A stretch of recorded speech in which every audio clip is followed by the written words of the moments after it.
પ્રસ્તુત છે પ્રાસંગિક ભારત છોડો સ્મૃતિ દિન, સંપાદન અને પઠન જાગૃતિ વકીલ.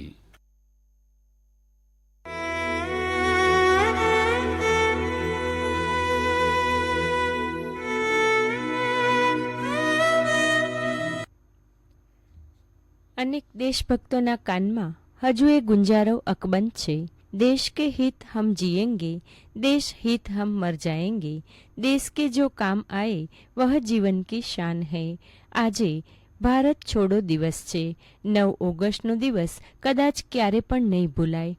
ભારત છોડો આંદોલન ઓગસ્ટમાં શરૂ થયું હતું. આ કારણથી તેને ઓગસ્ટ ચળવળ તરીકે પણ ઓળખવામાં આવે છે. ભારતની આઝાદી માટે અનેક નાના મોટા આંદોલનો થયા છે.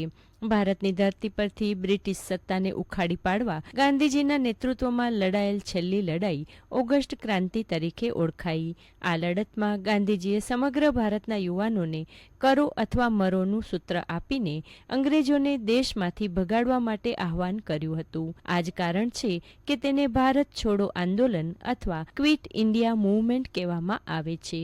દેશમાં સ્વાતંત્ર્ય દિનની ઉજવણીને લઈને હર ઘર તિરંગા અભિયાન શરૂ કરવામાં આવ્યું છે. ત્યારે આજે આપણે યાદ કરીએ કે આ આઝાદી પાછળના તથ્યોમાંનું મુખ્ય અને અંતિમ ઓગસ્ટ ક્રાંતિ કે ભારત છોડો ચળવળ શું છે. ઓગસ્ટ ક્રાંતિ આંદોલન 9 ઓગસ્ટ 1942ના રોજ શરૂ કરવામાં આવ્યું. તેથી તેને ઓગસ્ટ ક્રાંતિ કહેવામાં આવે છે. આ આંદોલન મુંબઈના એક પાર્કથી શરૂ કરવામાં આવ્યું, જેનું નામ ઓગસ્ટ ક્રાંતિ મેદાન હતું.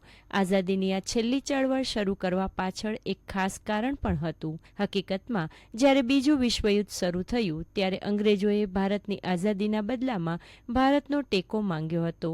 ભારતનો ટેકો લીધા પછી પણ જ્યારે અંગ્રેજોએ ભારતને સ્વતંત્ર બનાવવાનું વચન પાળ્યું નહીં, ત્યારે મહાત્મા ગાંધીએ અંગ્રેજો સામે છેલ્લું યુદ્ધ જાહેર કર્યું. આ જાહેરાતથી બ્રિટિશ સરકારમાં ગભરાટનું વાતાવરણ સર્જાયું હતું. 4 જુલાઈ 1942ના રોજ ઇન્ડિયન નેશનલ કોંગ્રેસે એક ઠરાવ પસાર કર્યો કે જો હવે અંગ્રેજો ભારત નહીં છોડે તો તેમની સામે દેશવ્યાપી પાયા પર સવિનય અસહકારની ચળવળ શરૂ કરવામાં આવશે. જો કે આ પ્રસ્તાવને લઈને પાર્ટી પણ બે જૂથોમાં વહેંચાઈ ગઈ. કોંગ્રેસના કેટલાક લોકો આ પ્રસ્તાવનાના પક્ષમાં ન હતા, જેના કારણે કોંગ્રેસના નેતા ચક્રવર્તી ગોપાલાચારીએ પાર્ટી છોડી દીધી હતી. એટલું જ નહીં, પંડિત જવાહરલાલ નહેરુ અને મૌલાના આઝાદ પણ આ પ્રસ્તાવને લઈને ગુસ્સામાં હતા.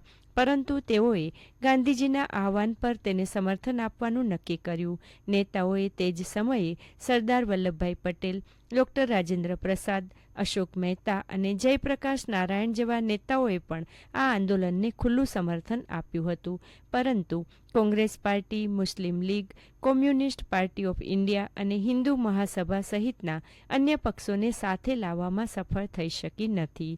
તેમણે આ આંદોલનનો વિરોધ કર્યો હતો. 8 ઓગસ્ટ 1942ના રોજ અખિલ ભારતીય કોંગ્રેસ સમિતિના બોમ્બે અધિવેશનમાં ભારત છોડો આંદોલન એટલે કે ઓગસ્ટ ક્રાંતિનો ઠરાવ પસાર કરવામાં આવ્યો. આ ઠરાવમાં દેશની આઝાદી માટે શક્ય તેટલા વ્યાપક સ્તરે અહિંસક માર્ગો પર સામૂહિક સંઘર્ષ શરૂ કરવાની મંજૂરી આપવામાં આવી હતી. ઠરાવ શરૂ થયા પછી ગાંધીએ તેમના ભાષણમાં કહ્યું, એક મંત્ર છે, એક ટૂંકો મંત્ર જે હું તમને આપું છું. તમે તેને તમારા હૃદયમાં છાપો અને તમારા દરેક શ્વાસને તેની અભિવ્યક્તિ આપો. આ મંત્ર છે, કરો યા મરો. અમે કાં તો મુક્ત થઈશું અથવા પ્રયાસમાં મરી જઈશું. ભારત છોડો અને કરો યા મરો, ડુ ઓર ડાઈ એ ભારત છોડો ચળવળ દરમિયાન ભારતીય લોકોની લડાઈ બની હતી. 9 ઓગસ્ટ 1942ના દિવસે મહાત્મા ગાંધીજીના નેતૃત્વમાં અંગ્રેજોના શાસન સામે શરૂ થયેલ ભારત છોડો આંદોલનમાં યોગદાન આપી પોતાનું સર્વસ્વ અર્પણ કરનાર સ્વાતંત્ર્ય સેનાનીઓને આજે યાદ કરીએ અને કોટી કોટી નમન કરીએ.